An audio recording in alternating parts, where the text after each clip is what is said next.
Hi, boys and girls. We are going to do an activity today for math that involves some objects that you can find around your house. I did not bring home our little geometric shapes from school that we've been using to learn about 3D and flat shapes, so I found some things around my home. I found a can of soup, a box of Kleenex, a ball, and a funnel. Now, when you look at those four shapes, which one do you think is the cylinder? If you guessed the soup, you are right. What else in your home do you think resembles a cylinder? What about a roll of paper towels, a roll of toilet paper, the tube that comes inside the toilet paper? Those are just a few things that can resemble a cylinder. When you look at a cylinder, how many faces does the cylinder have? Remember, faces are the flat sides of a three-dimensional shape. The cylinder has two faces, just the top and the bottom. Now, when you look at the cylinder, do you think a cylinder can stack up above each other? I have another cylinder here that's actually a container of toothpicks. Will they stack on top of each other? Oh, yes, they will, but look what sides they're stacking. Their faces will stack on each other. Do you think that the cylinder will be able to roll? When I let go, do you think it will roll? He rolls slow, but he definitely rolls. Is he rolling on his face? No, he's not. Definitely not rolling on a face. Okay. Now we know that he is the cylinder. Which of these three shapes is our sphere? If you guessed the ball, you're absolutely correct. Now look at the ball. How many faces does our ball have? If you said 0, you got it. Now, do you think that we could have a whole bunch of spheres stack on top of each other? I wish I had more than one tennis ball to try out. If you have more than one ball at your home, you could give it a try. Do you have golf balls at your home? That's also a sphere. Gumballs, those are also spheres. Oh. Now, do you think the sphere is going to roll? Oh, yes, we all know that those spheres roll. They definitely roll because they do not have any faces on them, but they would be hard to stack. We have these two left. Which one most resembles a cone? I had a hard time finding a cone in my home. This one most resembles a cone. It is actually a funnel. I didn't have any birthday party hats or ice cream cones in my home, but those definitely would be in the shape of a cone. When you look at this cone, how many faces do you see? There's one flat face right here. So he would be good at stacking if I had more. But what do you think about rolling? Let's see. I'm going to move this guy over here. Actually, I'm going to move him out of the way. Let's see if he rolls. Oh my goodness. Look at that. He rolls in a circle. Why do you think the cone rolls in a circle? There must be a reason for it. What could it be? You might have to find a cone in your home and see if yours also rolls in a circle like mine. So one face, but look at that, that flat face can stack right on top of my cylinder.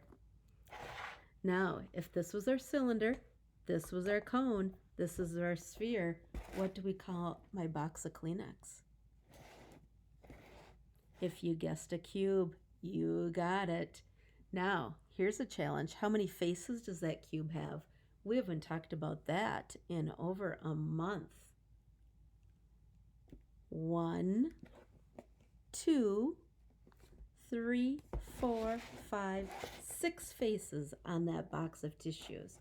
What else do you have in your house that resembles the shape of a cube? Do you have some dice? Maybe a big stack of Post-it notes? Sugar cubes? Those are all in the shapes of cubes. Now, what do you think about this guy? Is he going to roll? Let's see. Oh my goodness, he does not roll.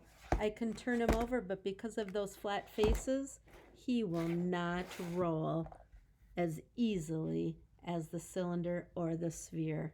They roll the best. Now, do you think that I can stack my cylinder on top? Oh, most definitely.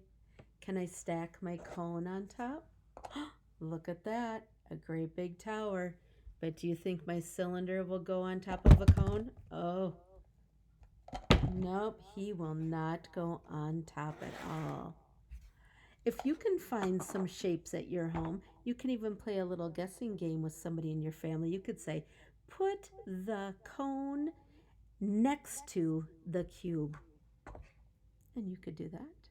Or maybe you could say, put the cylinder in front of the cone, and see if you or your partner can do those positional words.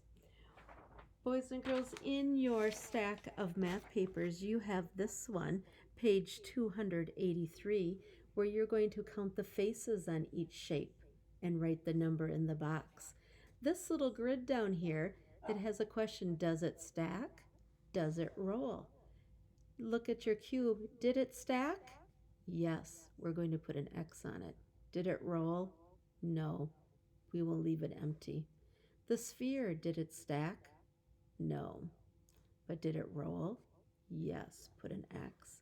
Our cylinder, did he stack? Yes. Did he roll? Yes. Now, on the back is the fun part. Boys and girls, if we would have been at Forest Hills, I would have given you a bunch of toothpicks and a bunch of mini marshmallows. But since we're not at Forest Hills, if you have any toothpicks or mini marshmallows or Play-Doh or clay or maybe even Legos or Connects might work with this as well. But this is what your challenge is. I want you to see if you can first build a square. Now, I had a bag of marshmallows in my cupboard, and oh my goodness, my marshmallows must be old because they are hard. But if you take a toothpick and push it into a marshmallow, and then carefully push another marshmallow on, see if you can build a square. I have the kind of toothpicks that are pointy on both sides, so I really have to be careful. The good thing, though, about my marshmallows being so hard, they're a little bit better at staying put. So build one square, and then do that same exact thing over again so that you have 2 squares. And then your job is going to be, how can you take these 2 squares and build a cube? I'll give you a hint. You're going to need some more toothpicks for sure. But see if you can build a cube after making 2 squares. If you let these marshmallows stay out for about 2 days, they get really super hard as rocks, and then your sculpture stays put. Friends, after you get done making a cube, it's even fun to try to make other creations with toothpicks and marshmallows. So good luck on that. I don't want to show you the answer, so I'm going to let you figure it out. Now, if you're up to it, you can also work on page 285. I cut this shape out of page 285. You're going to need a teenager or a grown-up to help you with this. This is not something easy for 5 and 6-year-olds. But out of the shape that you cut out, you can make your very own cylinder. These little tabs are where you'll fold and you will put glue stick. And then when you fold it around, it will stick together, and you'll have to hold it for a little bit.